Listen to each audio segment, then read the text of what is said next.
In part two of our episode with Carlton, we dive deeper into his positive mindset, how you get started by just starting, and something I like to call Carlton's 10 Commandments of Health. Let's jump back in.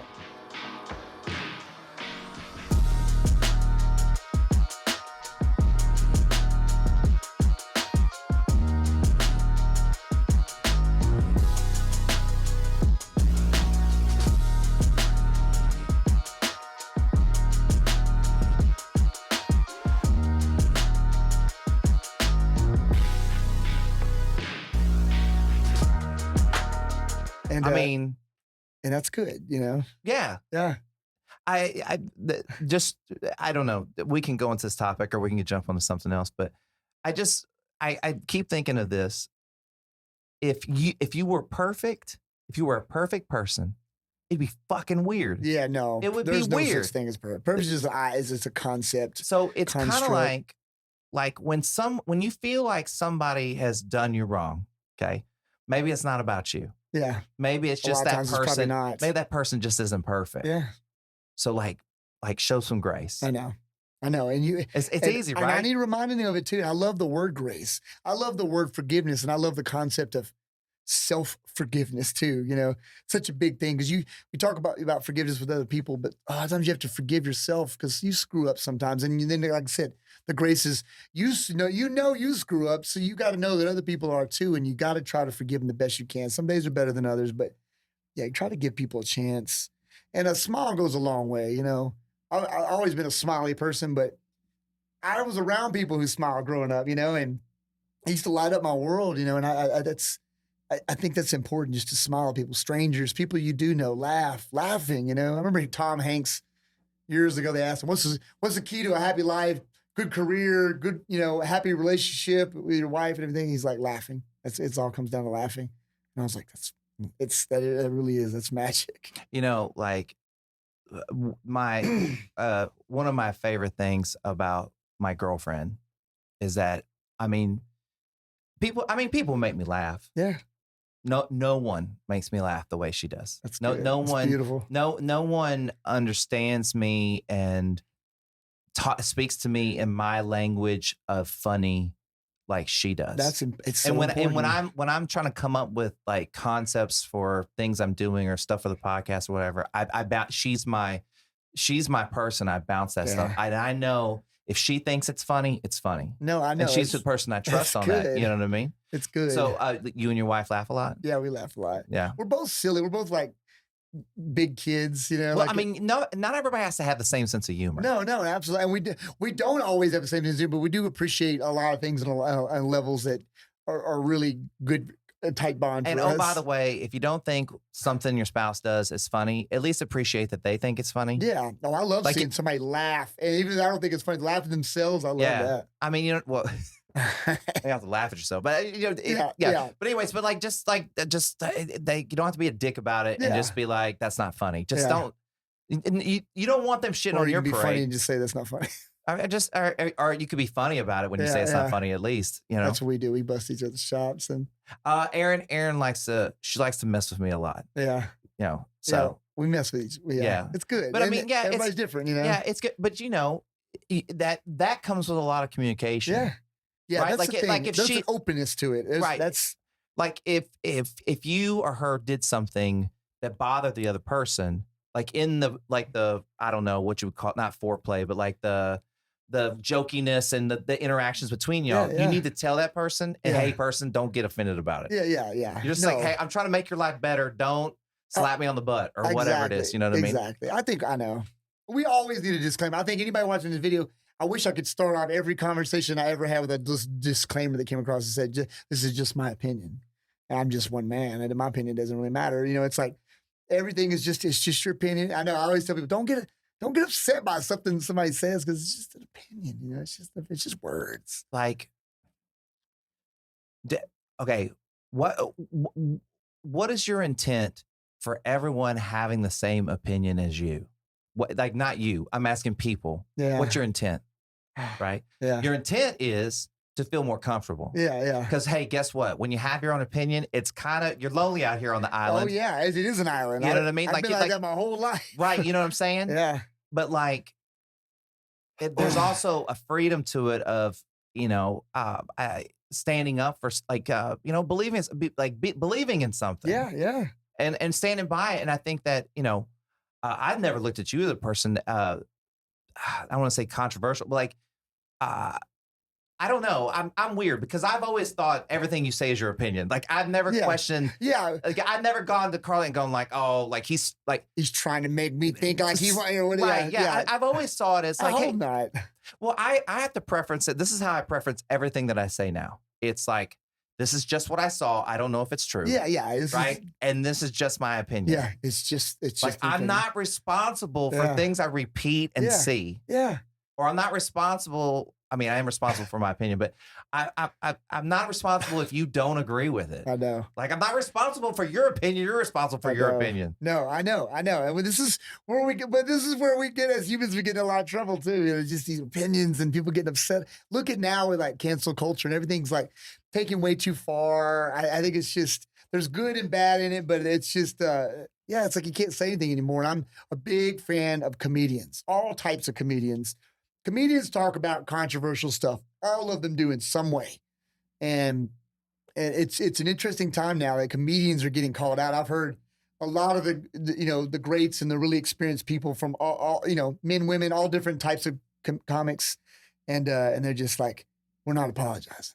They're like you can cancel anything else, but like we're comedians, you're not going to cancel us, and if you do, we're not apologizing, and I kind of appreciate that. Well, so I'm going to assume you're kind of a student of comedy. Yeah, right, yeah, right. Oh, yeah. Hey, I grew up. Hey, guess what? Comedians been saying shit and not apologizing for it forever. Forever. So if anybody young is George watching, Carlton. yes. I mean, not George Carlin. I don't know. I got your name. Yeah. I'm okay your first name. Yeah. George Carlin. Love George Carlin. Richard Pryor. Those are the first two I heard. Eddie Murphy. Yeah. Yeah, all the great. I mean, Bill Cosby before all the. See, people get upset. I still think old Bill Cosby's funny. It's disgusting what he did. Michael Jackson, all these people that ruined things. I love R. Kelly, but R. Kelly was like, when 12 Play came out, I mean, we jammed that all the time. Body's calling. I mean, it's just like this is shit. I still jam it, but I'm not gonna I'm not gonna judge people. I don't want to know about people's personal business because there's probably a lot of stuff in people's personal business of stuff that we don't know about that I love that I don't want to know. But I love all these. I mean, I grew up watching Benny Hill and Faulty Towers and Gilda Radner. Gene Wilder and Richard Pryor. Look, here's how the scale goes. The more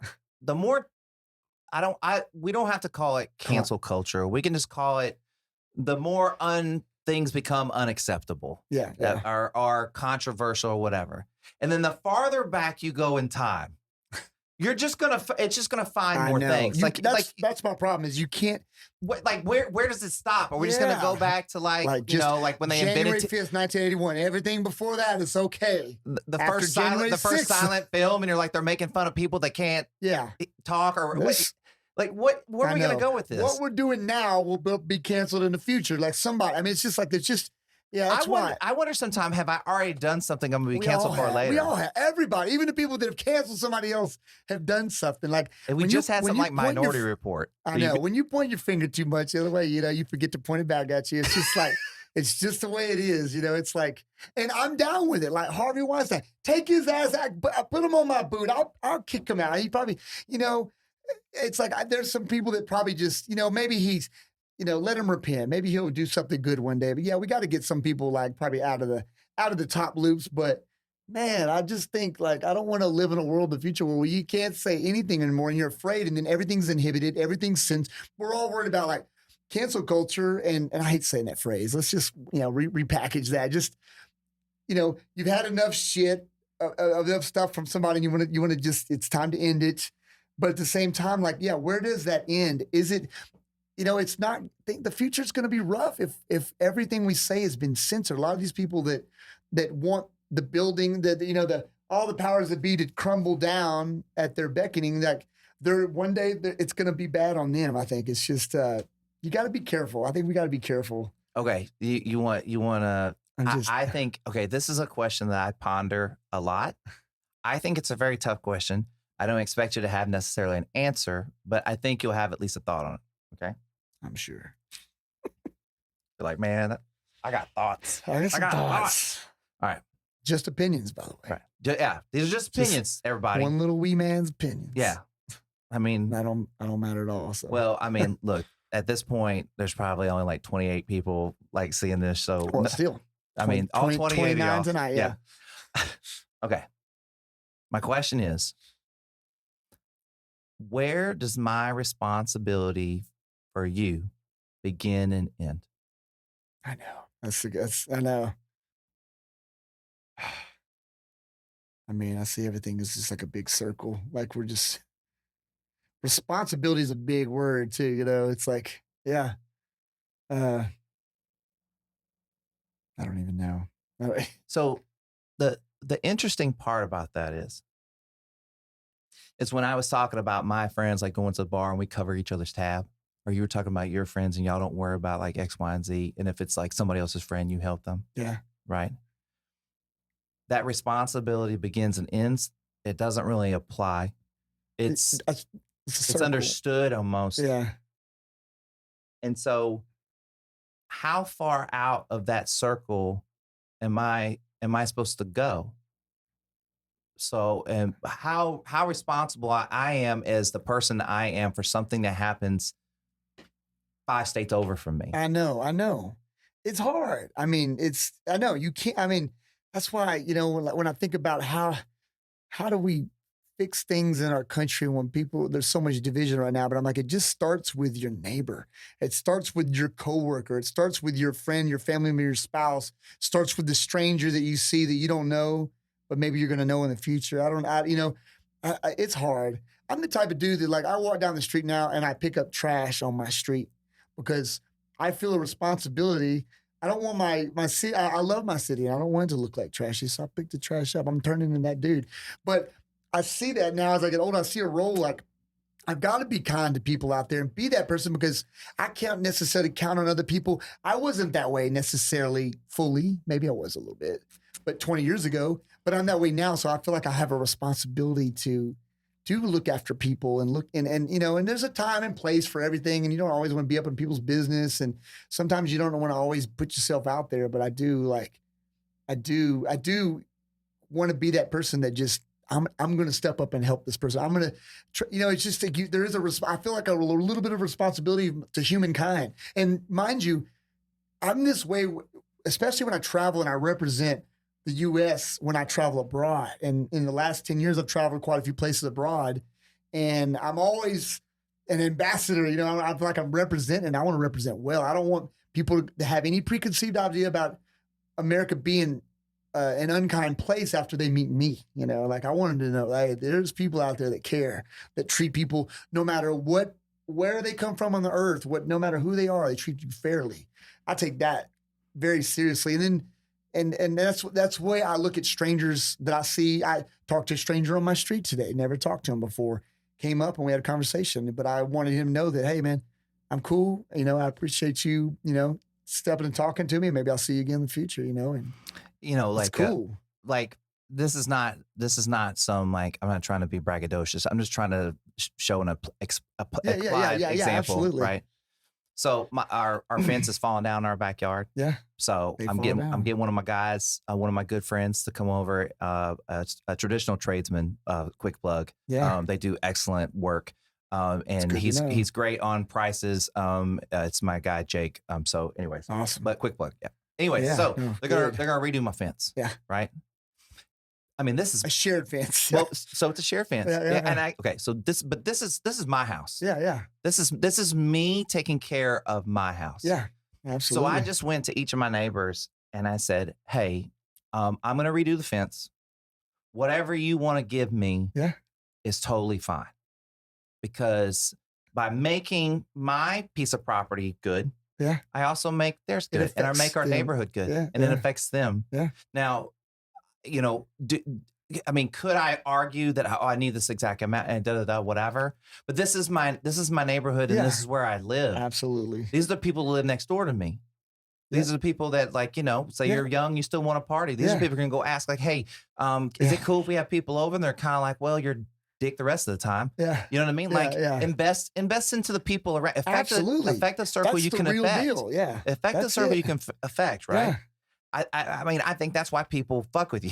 Like, Yeah, to be no, honest, I do. You know, right? I mean, and not in a and you saying that, like, that's how I know you. I know you that you're not repeating that in a conceited way. You're No, it's like you not at all. believe that. Yeah, I totally believe that, and I think it's a good thing. And I know it's not for everybody. That's why another reason why I feel like I have But the to, closer you I get to it, wanna the step better. up. Yeah, yeah. You don't have to be. You don't have to be No. Carlton. No, I don't know. I don't You want a can bunch be of me you out can there. be I know a it myself lesser sometimes. version of Carlton. But the closer you are to what we're talking about, Yeah, I think you're it's a gonna good thing. feel better. It's a greater good thing that, I don't know, you get to that point where you see that it will help, it'll do bigger and better things, I think, you know? All right, quick question. Do you have everything that you need? Yeah. And that contentment that you have everything you need, like, you know, obviously maybe you have things that you want to, Yeah, you know, get things that, a new guitar, you know, like, Yeah, you know, yeah. that contentment of having everything you need, you don't feel like anybody owes you anything. no, and that's important. And that's real It's important. real important. That's what gets your fence built, and you just worry about it for you, and you don't worry about your neighbors. Yeah, It's because yeah. I have the Yeah. things. I have the money to pay for the fence. Yeah, I feel blessed to have that. yeah, absolutely. So why not share that blessing? Yeah. Why not affect that circle? And it all comes out in the wash in the end. It's like, Yeah. you know, because you may need help sometimes, and somebody else may come in, and you didn't even have to ask for it, because that's that unification that we, you know, people understand it at a certain level. You hope, you know, like you've lived enough life that you understand that it's an instinct, and I don't know. I view it as you can't give yourself blessings, Yeah, but you can give other people blessings. Yeah. And if everybody gave everybody blessings, then you would be receiving. yeah, But that starts with you. That starts with you absolutely. doing that. You going out and being that person. There's Like, to your point, you going out in the city Yeah. and being that ambassador. there's a badass story I want to Yeah. share. Hey, I love I- badass stories. And it seems like I looked it up on Snopes or something, or somebody was saying that wasn't a true story. Doesn't We're matter. not going to check facts. Yeah, You just yeah, hey, exactly. if it's a good story, it don't matter. It's a good story. It was a great It might picture. be fiction. It It- might be fiction. It might be fact. I don't know. Yeah. Look it up later on Google. Anyway, it was a great story. But it was a picture of a kid in a tribe, and I don't know exactly where. It doesn't matter where. But it was a kid, and he looked young man, and he looked like he was like crying tears of joy with a bunch of people around him. All looked like they were all like touching him, and the caption was something like, "In this village, when somebody screws up, especially when they're younger, everybody brings them out in front of the tribe, in front of the village, and tells them one thing good about themselves.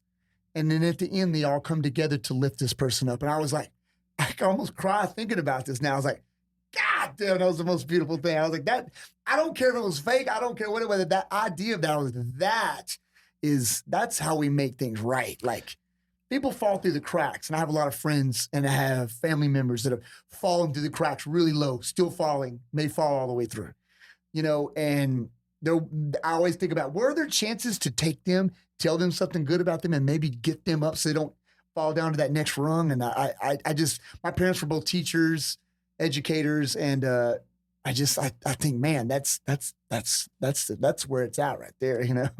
So, do you remember the story about? Do you follow NFL football? Yeah, a little bit. Yeah. Okay, so do you remember the story about Henry Ruggs? And I don't think so. He was driving like 150 miles an hour drunk, and he killed a person. Oh yeah, I didn't remember his name, but yeah, I do remember that story. Yeah. So they asked Derek Carr about it, right? And his answer to me personally was just beautiful. He said, "What he needs right now is someone to love him. Yeah. That's what he needs." And he goes, if he asked me, that's the person I'm going to be for him." Yeah. And like, I thought, Oh, absolutely. I mean, what, like, it's hard to understand. Like, I understand that people have to be punished and bad things happen and stuff like that. But inside that, can we show a little compassion and grace? Absolutely. Like, you know, I think about like Alec Baldwin. Like, you know, I don't know all the details, so hopefully there was no foul play, but like, can you imagine Like he shot that on the set, the movie Yeah, set with the yeah, gun. You know, yeah. it's just like, oh. But like And people are just razzing him about all this shit. And he's just like, look, the family's mourning. He's gonna feel horrible the rest of his life. and you know, and Oh, that's and I remember seeing this thing, or maybe I was listening to it, and they were talking about bullying in school, right? So you had to kind of told a story about how you got beat up by a yeah, guy. it was more kind of bullied. When I was a freshman in high school, I got jumped by these three dudes, and like they had like a pipe with them, Yeah, and and they didn't do anything with the pipe, but they like beat me up, yeah. and I don't It even know. I don't remember. I sucks. told my parents. Um, 3-on-1's not a fair fight anyway. So, anyways, but oh shit, I lost my train of thought. well, it was just three. Yeah, Oh, son of a gun. what you're talking about just forgiveness and helping somebody through a bad situation.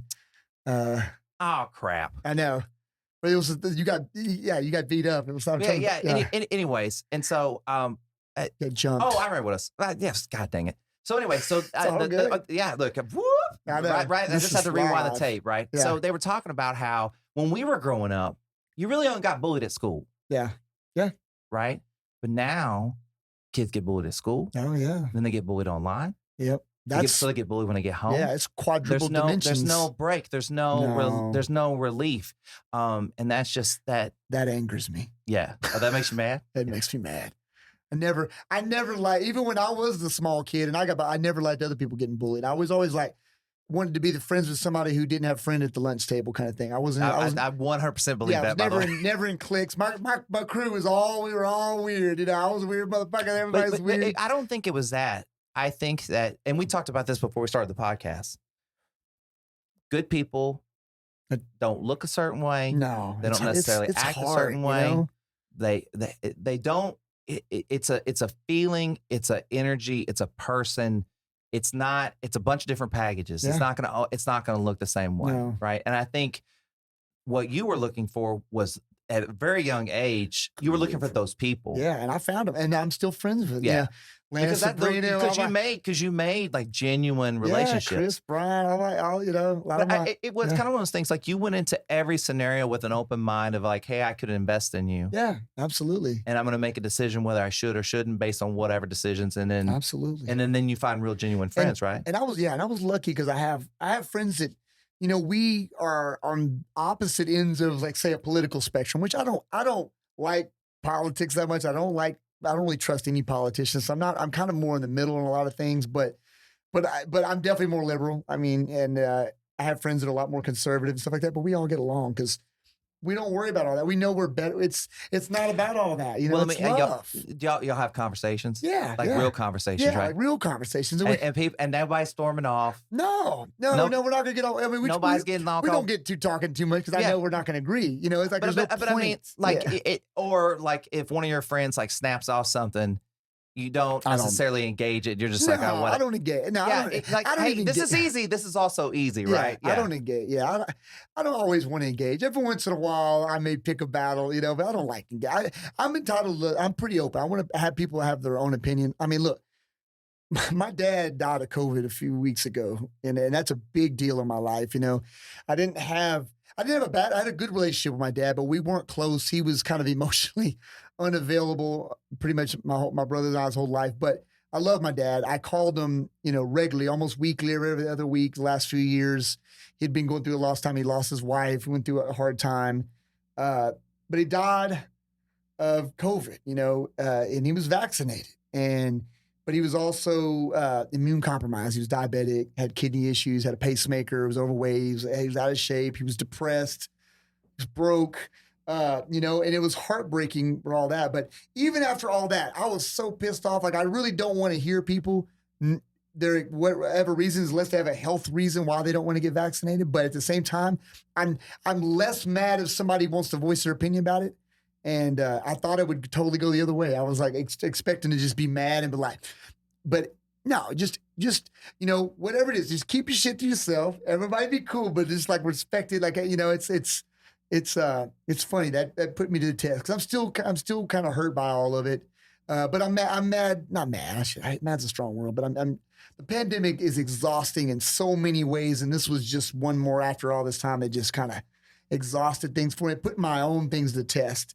And it maybe, it stirred up some things in me that was uncomfortable and things I didn't like and just, not regret, but just things maybe I didn't say, things I should have done, and guilt about this or that and the other. It's funny how these things can have an effect on you, but. Well, he died suddenly, right? Yeah, it was said like he got it, couldn't breathe. We found out after he was already in the hospital. For a few days, he was going up.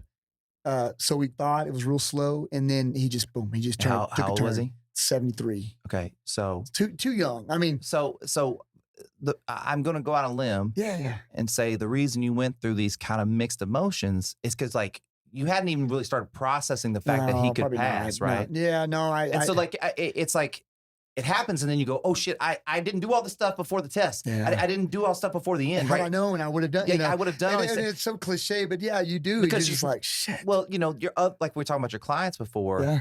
You had a lot of time with them. Yeah. So by the time you got to the end with them, it wasn't that you cared about them any less. It was just you were more at peace with it because you had spent that time. Yeah, and you kind of maybe knew it was on the horizon. Yeah, this was way too quick. It's unsettling for anybody out there who's lost somebody. Man, just hang in there. It's tough, especially to the pandemic. You get God, just a virus. It's just like, it's just, oh man, it's so exhausting. I get that on a deeper level now, and it's just like, but I'm exhausted already right now. It's like I don't want to argue about it anymore either. But at the same time, at the same exact time, it's like I don't want to hear. I'm like just, either get a shot or don't get a shot. Be careful. But just don't blab about it. Either way, yay or nay. Like I'm tired. Like I get tired of like the extreme right and extreme left. Everybody's arguing. I'm like, look, let's work together symbiotically, and let's just get through this shit. Together, us. It's about us. It's it's humanity. Not everybody's favorite color is blue. No, I know. Okay, so I use this analogy a lot. Okay, so look, I didn't even know I was stealing that from you. Yeah. So, but like, no, yeah, stealing from us. No. So, but it's one of those things of like, a lot of the success that what you're gonna feel in life comes from acceptance of things, of people, of situations, of relationships, like. And I'm not saying like you're bending over and accepting it, but understanding that like ain't none of us getting out alive. No, absolutely. You know what I mean? There's a funny story that okay, go ahead. I don't know when it happened, but at an early age, I started thinking about the end a lot. And I always I realized one day that all I had to do was die. That's the only thing that I have to do is I either something or someone kills me or I expire. But that's all I have to do in this life is just keep on going until I die. And when I was a kid, that still made me laugh because I'd be like, somebody would make me mad. I'd be like, all I got to do is die. I'm not doing anything I don't want to do because, and that was like the fire in me to be a good person, right? To do everything I wanted to do, but I was schedule your days off. Yeah. The whole thing, right? But it was also a defense mechanism too. Right. Like if anybody screwed with me, I was just like, I got fire in me, and all I know I have to do is expire. But it's kind of like when you kind of find, would you say the level of peace that you have? Is that a good way to? It's a great power to control. Yeah, it can be very easily. You could slip into disrupted a more narcissistic tendency, it's like with great power comes great responsibility. Yes, absolutely. Right? So it's like one of those things that like it's great to be in a space like that, but you also have to balance it. And you kind of talked about that a little bit. Like I don't know if it was on here before, but like what you do to keep your life balanced, blah, blah, blah, and all that kind of stuff. You know what I mean? It's important. You have to keep yourself in check and you have to take realistic inventory and look at the things about you. I'll probably go home tonight and think about something I said. I'm like, God. And not that I care that much about what other people think, but we all do. I don't want to come off. I really mean, I try to think that I have love in my heart and that's all I'm trying to give in this life, But I don't want to ever, sometimes you're going to come across and it seems like something different because something said, but and I'll probably twirl about that and pass. It's like, it's so easy to come off looking a certain way. Yeah, there's a lot of responsibility. You got to keep things in check, Has anybody ever said this to you? They ever said, hey man, you're too positive. Yeah, my whole life. Yeah.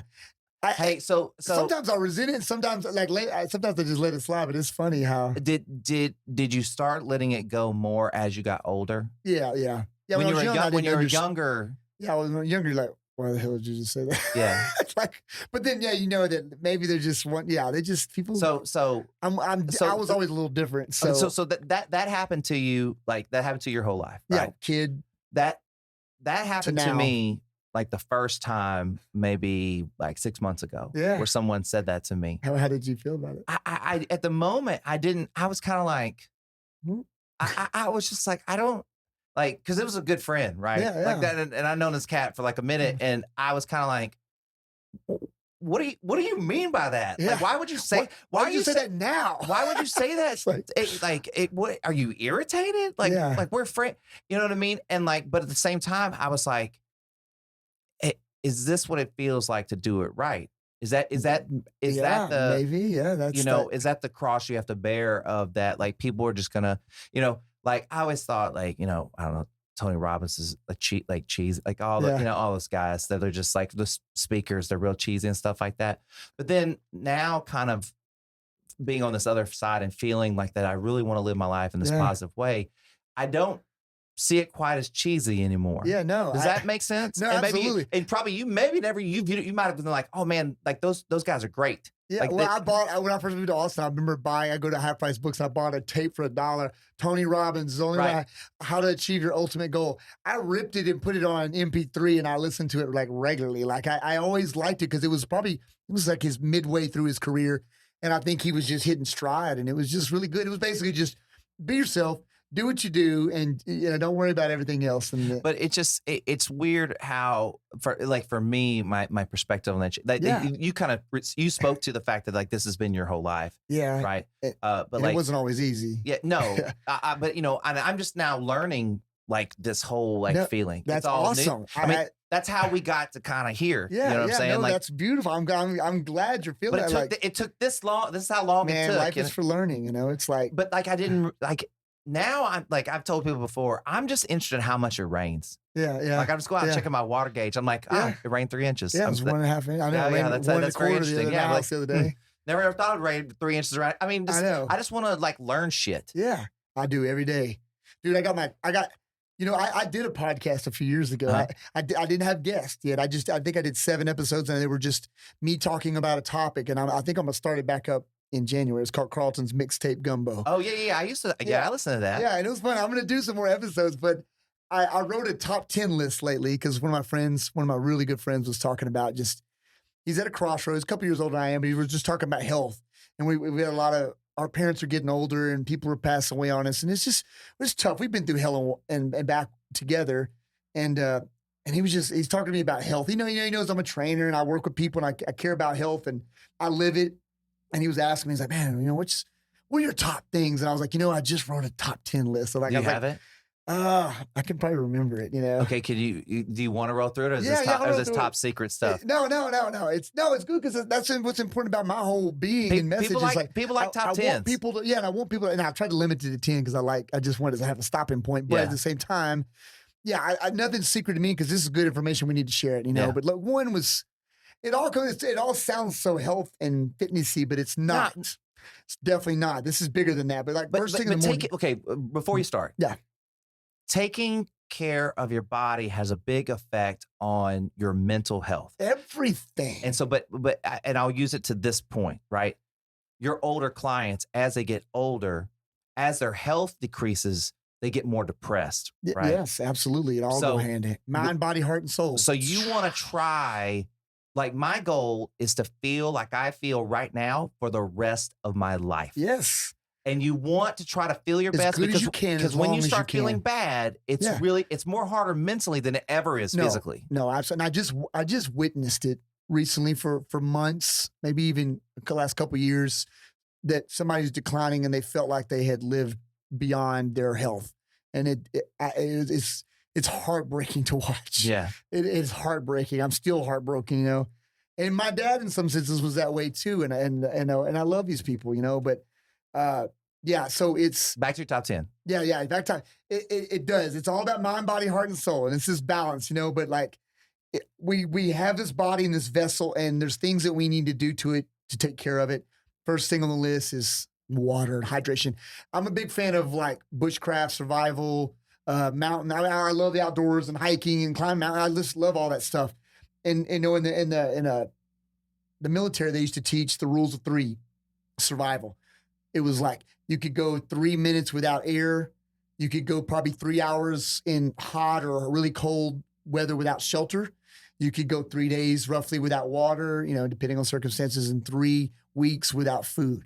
You know, so when I think about the keys to living a healthy life, you got to put the things that matter most, like air and water, things we take for granted. So water is like the first thing on my list. People are chronically like dehydrated, and it sounds ridiculous, but every cell in our body, you know, people take anaerobic steroids. You know, the most anaerobic thing you can do is drink water. But for your health, for your brain, for your process, we've got, say the virus, you've got pieces of the virus and you hadn't turned into full-blown COVID yet. You know, hydration is going to help you eliminate stuff and help your immune system. It's just, everything starts with hydration. Bro, that's why I have this fancy water machine in my house. Yeah, I know. I gotta get some. Yeah.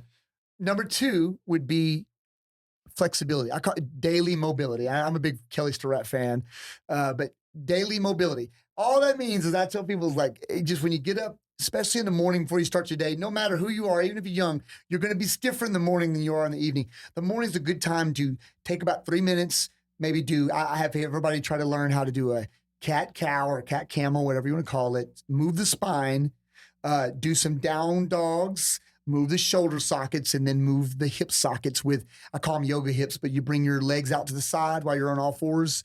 And I'm going to do some videos on this, but it's quick mobility. You do it every day. In a year, you'll feel better, I promise you. Mm-hmm. And you need it more as time goes on. I started yoga over the pandemic. Awesome. See, hey, and it's a life changer. Yes. And it's just, I don't know how, I can't get people to understand.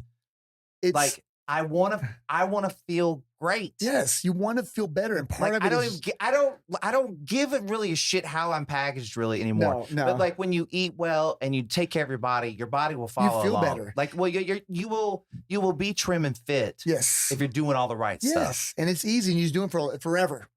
You know, and like the big 3 when it comes to fitness, you know, work as a trainer, I always tell people it's flexibility, it's strength, and it's stamina. Stamina being conditioning, cardio, work capacity, whatever you want to call it.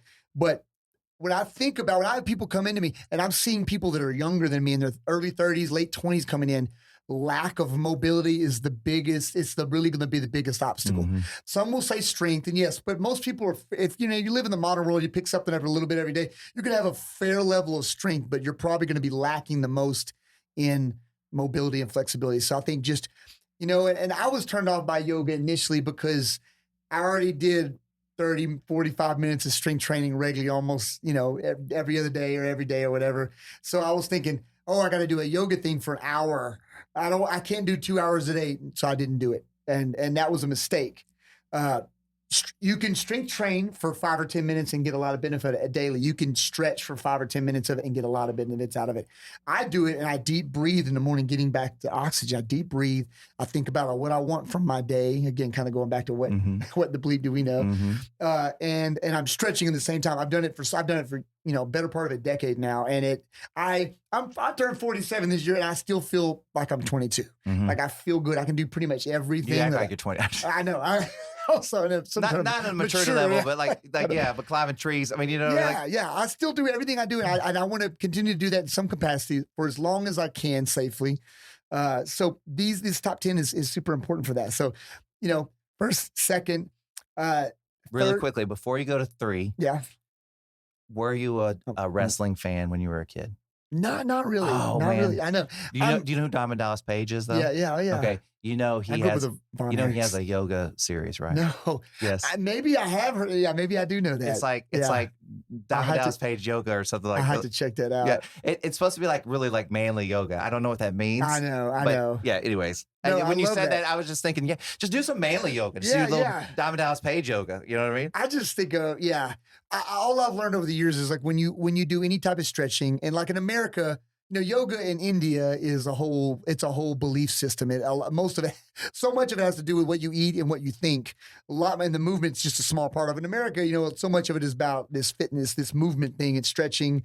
But I do think that I've learned over the years is like when you want to gain more flexibility, it must be matched with breathing. So I don't have breathing per se on my top 10 list. It's kind of built into everything, but the mobility daily is the best opportunity to breathe. Well, and practice breathing is pretty much the one thing you have to do while you're on this earth. Yes, but you can. So breathe. it's in everything. Well, what I've learned, and I'm not doing a good job because I had a whole large pizza right before I came in here, and I'm stuffed. I'm trying not to let my stomach spill over, so I'm probably breathing shallow, which you're not supposed to do. But diaphragm's right here. I've learned that when you breathe correctly, you breathe from your diaphragm. Your diaphragm attaches through your spine to the middle part of your spine. And when you breathe with your diaphragm correctly, it stimulates the autonomic nervous system. It basically turns off your fight or flight mode and lets you go into rest and digest where you're supposed to be. They theorize, and I think they can even test this, that because of modern living, because we have cell phones and we get alerts all the time and everything, red alert on the TV and everything's just, we're living in this kind of reactive lifestyle now that we're living in fight or flight mode all the time. And that is going to have a very bad effect on our health. It's going to age us quicker. We want to deep breathe with our diaphragm to stimulate the parasympathetic nervous system to calm us down so we're in a calming state more often. There's not a better chance in the world to do that when you wake up in the morning. 3 minutes, you got time to do it before work or before anything, before you walk the dog. Drink a big glass of water. Pint is what I do. A pint of water, may put a little salt in there, and I stretch and deep breathe and think good thoughts for about 3 minutes, 3 to 5 minutes, and that is masterful. Then I feel like I'm controlling things that I can control because the rest of the day is going to be things that may be beyond my control. So I'm trying to make the positive use of that. But what happens is I feel better. My brain wakes up, my body wakes up. It's like coffee for me. And whatever I am going to do next, my body's awake and it feels good. And I don't dread moving around and not being able to move around in my body. And then the next thing on the list would be so breathing is just through the whole list, right? Yeah. So are we on 2 or are we on 3? Well, I believe we're on 3. Okay. So 3 would be strength training. Okay. And go over your philosophy. Like, am I wrong to say your philosophy of strength training is push, pull, squat? Yes. Okay, so go over that. I want people push, pull, and do something for your legs. Squatting being the right answer.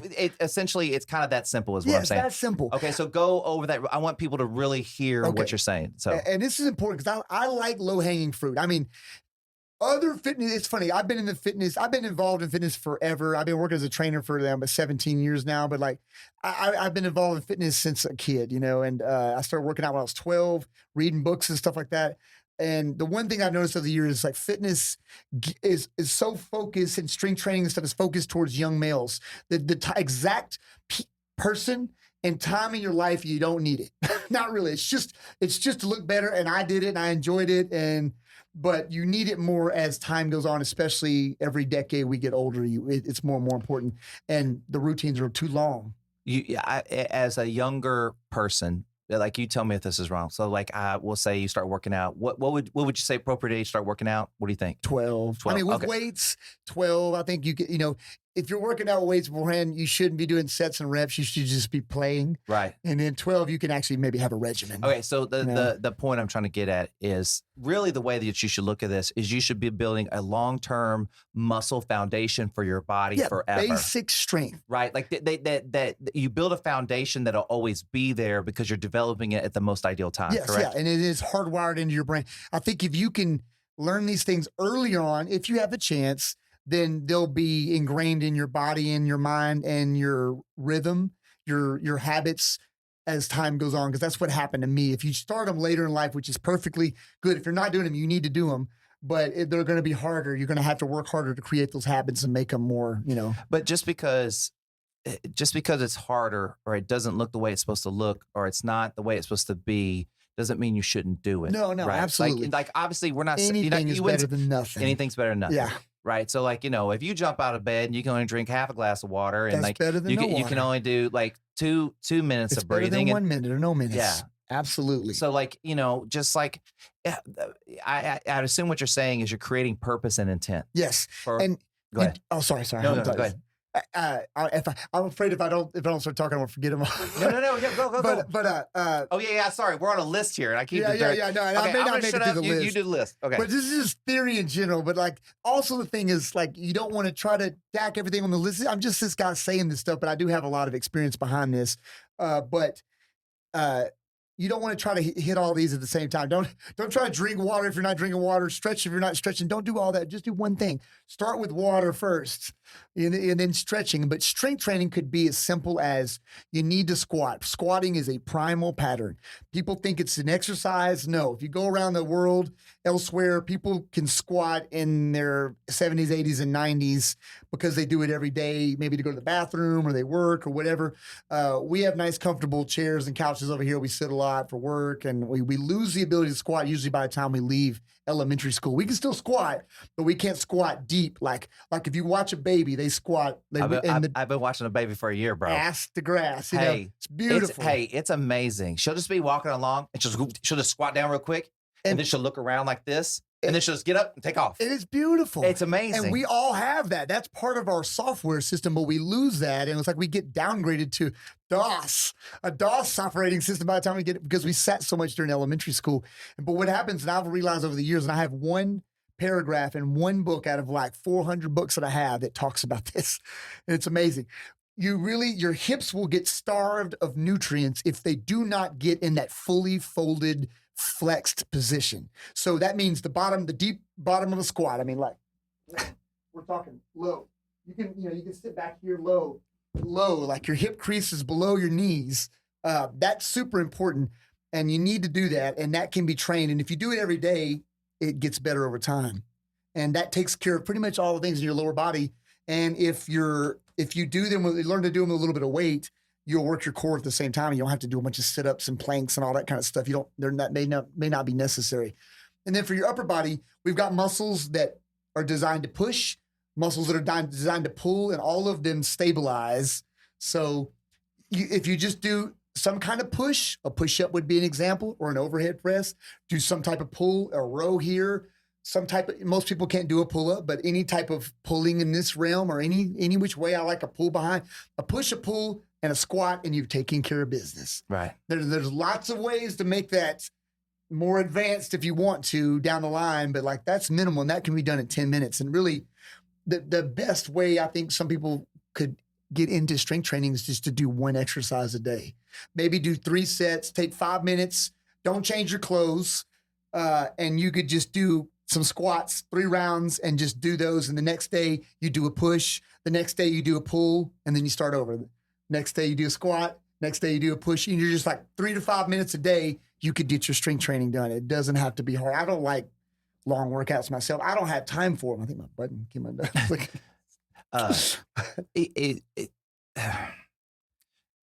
I'm only on 4. No, yeah, you're right. Yeah. All I want to just add to that is just like, really what you're talking about is movement. Yes. It's just move. We just did this move as kids. around. We right? did this as kids. You know what I mean? Yeah. Like, in having my daughter, I kind of watched some different like documentaries, things like that. And they were talking about how crucial it is from kids 0 to 6 to play. Yes. Because it develops their bones, it develops their body, it helps maintain their brain, everything. And so we take my daughter to play a lot. Yeah. I go to the park, and it's fun. Yeah, and it's fun, right? And I get to spend time. Yeah, I mean, like, and these are the. I mean, I'm trying as hard as I can to appreciate every moment I have with her. Absolutely. So that way, I don't. Like, I think sometimes the reason people have multiple kids is because like they forgot everything about the first one. Let's do it again. I'm trying to remember everything and absorb everything.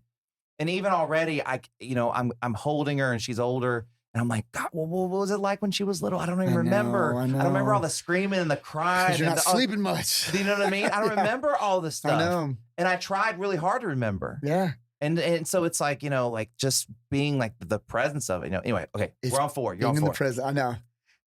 The next one, we're gonna be here till like 11:30. I know. We shouldn't. I should just cut it off. No, you're doing great. Like, this is great. It's great. I just like, we could talk about this forever. So I know. I think my next one, 4 was no food until after movement. Like that. That's a big one for me. Do you do any kind of fasting? I do, but I don't. Like purposely? It is, but it's also it's already like built into my schedule now. Yeah. It's the way you run your schedule at this Yeah, point. because like fasting, everything gets so trendy, and people look too much into fasting. I think it can be good for some people, bad for some people. It's definitely bad if you do it too much. Right. Chronic fasting is a form of stress. Lifting weights is a form of stress. Cardio is a form of stress. Like, they're good forms of stress as long as you recover from them. But because they're forms of stress, when you stack this Multiple good stress and good stress and good stress, it still ends up being a lot of stress, and then it ends up being bad stress total.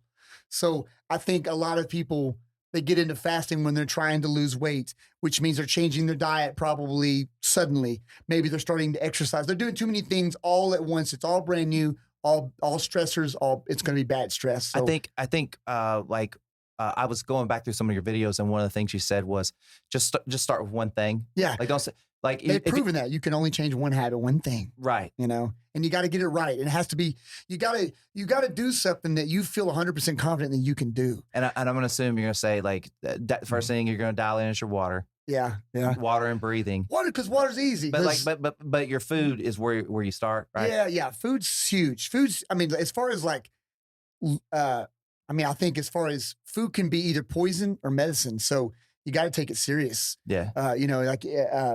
And obviously most, I say most, a lot of people want to lose body fat, and the key to that is going to be in the food, in the calories, in the kind of food they're eating. But I just think as a paradigm, when we first started, training years ago, like, it was back when you were eating 5 or 6 meals a day. That was the thing. You had 3 meals and then snacks in between. And if you wanted to put on even more muscle, you had another protein shake. Right. It was a lot of feedings, and people practiced. And if my dog eats 2 times a day, my cat does too. If we start feeding them 3 times a day, then they expect 3 times a day. If we start feeding them one time a day, they get used to it. The time change, they're getting used to that, but eventually they get used to it. In America, I think we get used to like snacking and feeding too much, and that no wonder the majority of Americans are overweight and a large percentage are obese, and that is causing a lot of disease. It spends a lot of money on health. It's bad in so many ways, and I know there's a lot of emotions attached to it, but when it comes down to it, it comes down to me, the paradigm and the way we look at food. Like, we've got to look at food as like, you can survive 3 weeks without it. That's going back to like that military thing I was talking about. Food is not on the top of the list when people I've camped out with people and like they haven't eaten much in a day or something like that. People start I get grumpy too, because you feel that, but you don't need food.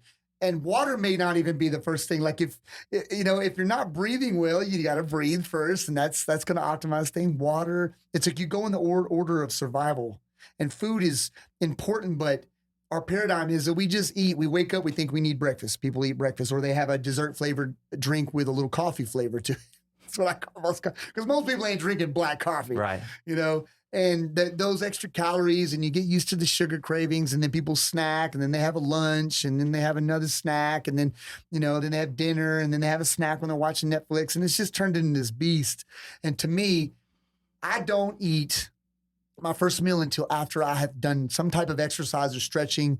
Usually it's going to be between like 8 or 9 and 1 in the afternoon. That's kind of where I'm running. And now granted, I break all rules if I need to. If I'm really hungry and I've been using my brain, and like I've been working with clients talking and I haven't worked out, I may need some food. Okay. And really quickly, when you go on vacation, like, and you're going to go enjoy, like, there's some pancake place or something. I love that. But I'm saying, like, you reserve that for those times and those things. Like, you know what I mean? Like a weekend or a Friday or whatever. Yeah. Like, I don't deprive myself. But you don't exactly go searching it out. No, you stick to kind of your overall plan unless something kind of runs in the way. Like, a friend goes, "Hey man, let's go get a burger." You're like, "Oh, I haven't seen you in so long. Like, let's go to burger." Yeah, absolutely. You enjoy life in that way. Yes, but you're on your game. Most of the time I'm on point, so that you can do those things. Yeah, that's the secret. That's moderation, bro. That's it. It makes it easy. And that's a lot of practice and a lot of years I've been doing it. But yeah, it's like simple, and we're creatures of habit. Most people are going to eat roughly the same handful, 1, 2, 3, 4, 5, probably breakfast most of their lives. They're probably going to eat a lot of the same lunches unless they go out to eat a lot. But like, we're creatures of habit. You can get those dialed in, and just, it's a nice paradigm. If like people just wake up and they just eat, at breakfast or have a lot of calories, and they think that they need that for fuel for the day, and they actually don't. I mean, if you're going to wake up, have a big glass of water, maybe eat some berries. That would be great. That's brain food, some blueberry, a handful of blueberries. But yeah, no, I didn't always do this stuff either. So I've learned this stuff a long way, but that's a big thing for me. That's why I put it on my list, because I think people need to see it. Like, we don't need to eat that many times, most people. And we probably shouldn't. If you wait till you've moved, it gives you more incentive to move. I look forward to food now after I've moved. I'm like, I've deserved it. And granted, I usually eat my oatmeal, I have a smoothie. I eat something that's, I would consider an A in the class. Right. And I'm doing pretty good. But I enjoy it because it's like a reward. I worked hard for it. Now I can eat, Yeah. And I didn't need to eat before. And that paradigm has helped me over the years. I would never like eat first and then work out. Like but I have the luxury of also being able to exercise over the day. And I have a gym at my house. Well, yeah, it also, but like, So- I would also say, and I think you would agree, this is what works for you, Yeah. This is what works for me. but don't be against don't poo-poo it until Yeah. don't go, well, that wouldn't work for me. Because Yeah. that's what a lot of times you hear. You give somebody an idea around something that could possibly work. They go, well, that wouldn't work for me. Yeah. Well, how do you haven't Well, I tried haven't it tried yet? it. Yeah. And At least like, and it's fine if it doesn't work for you. yeah. But like, what if it does? Yeah. What if you do something and it changes your life? Yeah. And it could be, and these are, all these things on this list are profound when you actually do them for a year. Yeah. Don't do them for like a week or 6 weeks. Make it a 6 months. change in your life. Make it a change and give it a long shot. I always say give everything about a year. And I know that sounds longer, and I'm older. A year isn't as a year's real quick for me now, but it's like it's profound. And the food thing is a really big thing. I think most people, like, I tell people all the time, like, most people I talk to want to lose some weight, lose some body fat. I'm like, how many times a day do you eat? And they're probably like 3, maybe 5 times a day. I'm like, do you sit down at a job all day? And they're like, yeah. I'm like, in my opinion, you just only need 2 meals a day, probably at most, maybe even 1. But I'd say 2 meals a day, like maybe a mid-morning, thing, or maybe lunch and then dinner. And then that's it. Like, if you stand all day, have a manual labor job, or you don't work and you exercise all day, you probably need just 3 times a day. Granted, this is just kind of hypothetical, but I just think if people learn to control their feedings more, it would, I like to see people go longer between meals. I just think so much of our problem is, I mean, look at this food culture. It's crazy. It's just, we can't go very far without it. And it's causing so much havoc, disease. And Well, I mean, the thing that something I like about fasting is I feel like that there are bad foods that I eat, yeah, we all and do. it causes inflammation. Yeah. And when you fast, it helps bring that inflammation down Yeah, naturally. absolutely. And it's good for your body. It's Yeah. good to bring that inflammation It feels down. good to let the plumbing rest a Yeah. little bit. Yeah, like Yeah. I think that's what I kind of like about it the most, especially as I get older, inflammation becomes more of a problem Yeah, of it's a problem for experiencing it, everybody. right? You know what I mean? And it's a big driver of all disease too. Right. So, yeah, so I do build it fast. So Thursdays and Sundays are the days that I walk or I'll easy bike. I don't lift weights. I don't do anything hard. I always think of things in 3 gears. I'm usually in low gear on Thursdays and Sundays. Some days I just rest if I need to. But those are the days that I don't eat till afternoon or 1. So I usually eat dinner like 7 the night before, 8. And then I'm not trying to go for the exact 16 hour. Yeah. To me, I'm just going to feeling make it it out. past the noon the next day. Yeah. And I got this way because kind of by mistake. We used to, when me and my wife first started dating, we would take a lot of 3-day weekends. We'd go out of town on a plane. Usually we'd get back Sunday night, got to go to work early Monday morning. We ate like shit the whole time. And I'm stopped up and feel horrible on Sunday night, Monday morning. So I just like, I'm going to skip breakfast and just like get a reset. Yeah. And it started feeling amazing. This is, 13 years ago. You let the inflammation come Yeah, down. I was like, wow, that feels great. Yeah. And then I would exercise first. I was like, oh, I feel good today. And then I would eat afterwards, and everything. That was how I discovered all this. I was like, wow. And if it works for me, I can't help think it would work well for somebody else. To piggyback on what you're saying, I kind of discovered the same thing, took the same philosophy, started doing the same thing over the last, like, kind of when the pandemic started, and Yeah. I started doing yoga and stuff like Yeah. that. And so, like, yeah, it works. I don't know what else to. I don't know what to say. It's just, you just got to try it. Yeah. And everything is uncomfortable. Stretching, strength training, skipping a meal, eating something healthy. It's all uncomfortable at first. And it takes a while to work out. You got to give it at least, I was saying at least a year, but at least 30 days, you got to get over a little bit of a hump, and it maybe take longer, maybe take 3 months. Hey, and like, feel uncomfortable. Yeah, It's it's fine. good. I'm a big fan of learning to be comfortable being uncomfortable. Is that number 5? It's not by chance No, number it's 5. it probably Shit. if you do everything on this list, you're going to be uncomfortable at some point. So it's All right, built so in. are we on number 5? Is that Yeah, where I think we're on number 5. Okay. So number 5 just gets to food. When people talk to me about food, whether it be my friend or a client, like I'm a big fan of Dr. Greger's Daily Dozen List. He's known. I love Dr. Greger. I love him to death. He looks like Kermit the Frog, but he's a badass medical doctor that studied nutrition, and he has a team that combs through all the available non-tainted research done on nutrition forever in the Harvard Library, reports their findings. That's all he does. He throws out stuff that's been funded by a conflict of interest groups. And that's all he does. So he's become known as the plant-based. I like him because he's the first person who's like, I'm not vegan. He's like, vegan just tells you what I don't do. And I love when he said that. He's like, vegan's just a word made up by this guy in California, I think. He's like, I'm a plant-based. He's like, I want to tell you what I do. But he's like, I want to tell you what I do. And he's like, I eat a plant-based diet. So he has this dozen list.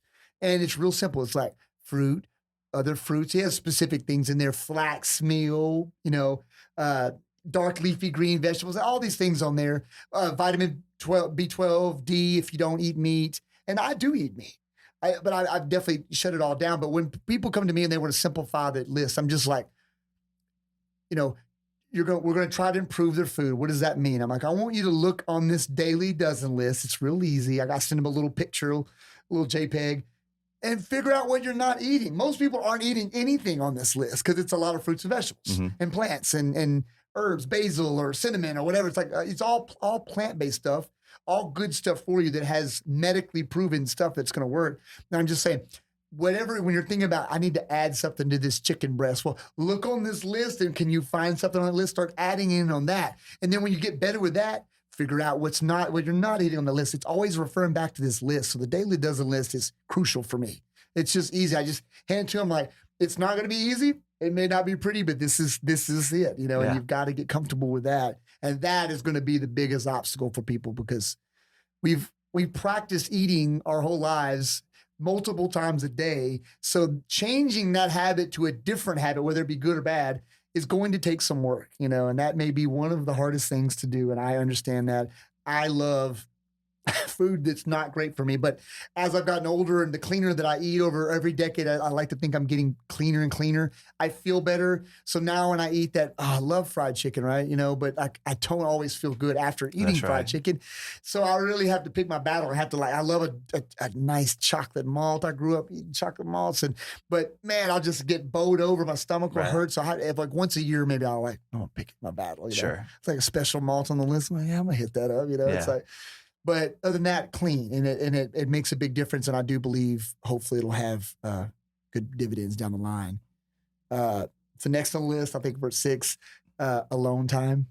Yeah. I think I stacked alone time into combining it so I could have a list of 10. Outdoor, nature, sunshine. You do grounding. Yeah, I do actually go out earthing. Yeah, I can take my shoe, wet grass, bare feet. Yeah, but whatever it is, just some alone time, and that alone time can also be you could cut this in half and say meditation. It could be a lot of things that could be good for you, but alone time, because the next thing on the list is social time. Is this 7 or is this 6A? I don't know. It's 6 or 7, but.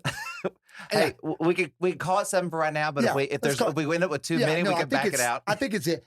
I like pairing the alone time, and I like having exactly social. So social is like, family, friends, community, strangers you don't know, whatever it is, but it's a connection to things greater than yourself.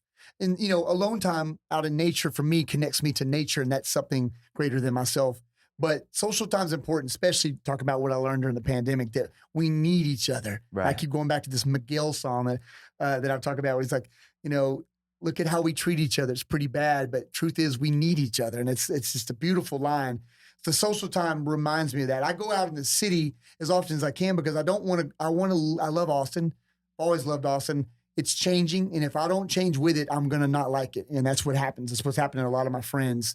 And I still love it because I go out frequently and I'm like, oh, new building going up. I want to get to know that. And I feel that connection, but I'm also around other Austinites, even if they're new transplants and they're not from Texas, it's fine, you know, but that socialness is really important. During the pandemic, we didn't go out that much. So I even got I saw clients, but I wasn't seeing a lot of my family and friends as much. And that was hard on me.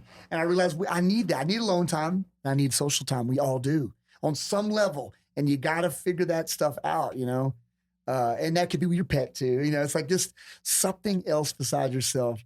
I'm trying to think where that puts me now. 8, you'd be at 8. Yeah. Trying to think. So I know it was last on the list. I should know this stuff. I just wrote it down a couple. Well, weeks. I kind of put you on the spot too. So no, it's okay. We could have you make a video of the top 10 at some point, or well, R&R. I would call this stress management is what the heading would be, but it would be rest and recreation, entertainment, chill time, play time, no list, getting things done on the list, no right or wrongs. Like it's like, and that could be combined. Like my chill time, my R&R, my entertainment might also be tied with my alone time. And a lot of times it is. Like, I'm knocking all these out at one time. Sometimes I'm jamming to the music I really wanted to hear. I downloaded some new stuff, or I'm listening to something on Spotify. I'm working out, checking that box off the list. I'm spending alone time. So sometimes I can knock 3 of these things off the list at one time. It's like you don't have to do each one of these individually. But that R&R, that stress management, that one is huge. I know I'm missing another one, but then the last one for me is sleep. I almost started the list off with sleep because when people ask me like about taking better care of themselves, I'm like, it starts tonight when you go to sleep, because tonight's sleep will be the foundation the house is all built on tomorrow. And if you haven't gotten that yet, you get it. People ask me all the time, what about sleep? I'm like, all I've learned over the years, and I listen to every time they have a new study or a new book that comes out, I always want to hear it and hear if there's anything new. And there's very rarely ever anything new. The same shit all the time. We are hardwired to sleep. Granted, I had a job for 10 years, 2 or 3 jobs, odd jobs when I was in my 20s, where I baked and I did stuff in the middle of the night. I went in with darkness, my sleep schedule was all off. But now that I have a chance, we are hardwired to wake up with the sun. Mm-hmm. That evolution, you have a night job. You're also hardwired to go to bed when the sun goes down. Yes, we are hardwired. So if you can do that, and when you do that, you have a lot better chances of getting more out of your sleep. And we all need, you know, they always debate on the time, but it seems like about 7 hours is a sweet spot in the middle. Some may could do less, some need more, but you know, trying to allow yourself, I'd say 7 or 8 hours of sleep, which means whatever time your alarm's going off, minus 8 hours from that, you know, and trying to go to bed at the same time. Dark lights, cooler room if you can. But the main thing seems to be consistency, going to bed and getting up at the same time. That's why on my days off, talking about my ideal day, I still like to get up. I may not set an alarm because I hate alarms, not going to lie. And I normally wake up early anyway, but I may sleep in 30 minutes more than I normally would and wake up naturally. But I still like to wake up early in the morning and be on my same routine, because if not, it just makes it harder. And I feel better when I sleep well. So I realize that the key to all this, when I'm not sleeping well, I'm going to make worse food choices. If I'm tired and I push my snooze, I'm going to get up and, oh, damn, I don't have time to stretch now. I may even skip my water because I don't have time now. I'm tired. I'm grumpy, right? I don't want to strength train. Screw Dr. Greger's list. I'm going to eat a honey bun, you know, and some orange juice. You know, it's like, screw everything. Screw alone time. I don't feel like being alone. You know, whatever. You screw everything off when your sleep is off. I feel like that's why it's the beginning and the end of the list. How do you feel about white noise? I like it. I mean, with what you read, what do people say about white noise? I think everybody's different. My wife can sleep with noise, no matter what, TV on, everything. I can't. I have it black. I wake up like if the power goes out and it's just a light flickers off, I wake up. I mean, it's unfortunate, but that's the area that I struggle with the most. I've struggled with all these, mind you. I mean, even street training. I mean, I've been doing it a long time, but none of it was ever easy for me. But sleep, I think I like noises, and I like a fan on. I sleep with a fan usually by my ear. I grew up the outside condenser for our air conditioners right out my window. Yeah. So man, the summers I heard it through my window and I just slept so well. So it is. I mean, white noise. It's like there's a Yeah. level of white noise. Like mine's just like it just goes. Shh. It just makes like Yeah, a. shh, It's yeah. just a sound. I like And rain. I didn't think it made a big deal until I started using it consistently. Yeah, And then I was like, not only do I not wake up, but my dog doesn't wake up. yeah. You know what I mean? Because you're just your brain must be doing something around like just it's you're not hearing all the No, any I of the little know. noises. You're not going to hear them. I can't even hear my dog snoring when that thing's on. I know. It's Yeah. nice. And you, yeah, and you can meditate during waking. It's like waking sleep, you know, like with white noise and like rain and said wind. And I love all that. And it's very calming too. But I think it just does something to the brain. I don't know what it is. Maybe those sounds mimic something when we were in the womb. Maybe, you know, I don't know. Yeah. You know, it's like you just wonder. But yeah, no, I like. You know, I've gotten pickier about my sleep because I have a hard time sleeping. But man, when I sleep well, I feel good and everything's good. You know, and it Yeah. makes it easier to have the energy that I need to bring it. You know. Yeah, and I would say when I sleep well, like I do drink coffee, but when I sleep well, it's not.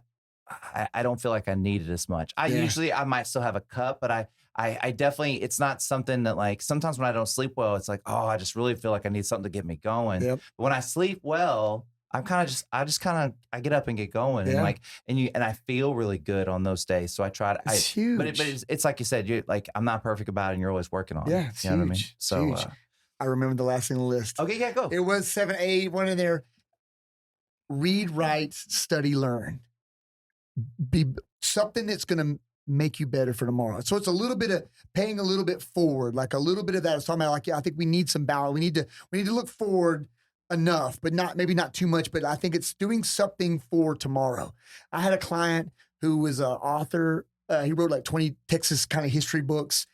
And I trained him a few years ago. He interviewed an old timer who had a lot of wisdom. And but the thing that he took away and gave to me that I wrote on my whiteboard in the gym is everybody needs something or somebody to love, something to do every day, and something to look forward to. So everybody needs something or somebody to love, something to do, and something to look forward to. He's like, that's the secret to life. And I was like, that's beautiful because a lot of that's living in the moment. You know, it's like, well, it's also recognizing the past and recognizing the future. and respecting your place in the middle, but also seeing that we're all interconnected and that that we all need each other. You know, it's like something to somebody to love because you're probably loving them back. You know, Right. something to do. I mean, you're putting your energy in there, but it's just maybe it's going to create something that's going to enrich your life, maybe enrich somebody else's, and then something to look forward to. I mean, we all need that. I thought that was beautiful, and I just. So getting back to that reading, writing, studying, learning, doing something for yourself to better yourself, I think that's so important so that you have this sense of purpose. So you're balancing out this mind, body, heart, and soul. You know, I think we've got to balance that out. And I think that's super, super important to try to do something to better yourself every day. So, you know, usually how I wrap up my podcast is by going like, well, hi, what do you do to like moderate your life? But I mean, you pretty much just covered the whole thing. I'm not worried about it. So we're going to do like a little, since we're not ending with that, we're going to end with something different. So I want to do really quickly, let's go over, and this is going to be like, kind of like just, 30-second flash, Sweet. right? I want to know every job that you've had that you can remember, right? Okay. I want you to talk a little bit about the music you did when you got here to Austin, the band, like your record, right? A little spill on that. And then you're going to kind of play us out with a little kind of bass jamming, right? Yeah. Okay. So anyway, first thing, can you tell me all the jobs that you had? Yeah, I started working when I was 12 with a neighbor. I did landscaping until I was like 18, worked the summers, learned a lot of work ethic. My dad did stuff on ranches to earn his keep on, for deer leases and stuff. So I used to help build fences and do kind of cattle work and stuff like that. That was kind of fun. Then I worked, I think, at Kmart Automotive when I was like 16 years old.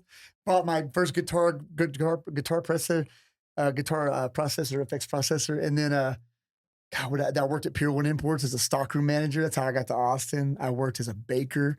Overnight, pastries. right? Yeah. I worked years ago. I worked Central Market for a little bit. And then I worked as a trainer. I hadn't had that many jobs. I worked as a personal trainer. A lot of different type of jobs, right? Yeah, and I liked it. I always was trying to do something different. And, and I went to college and I actually worked as a sound.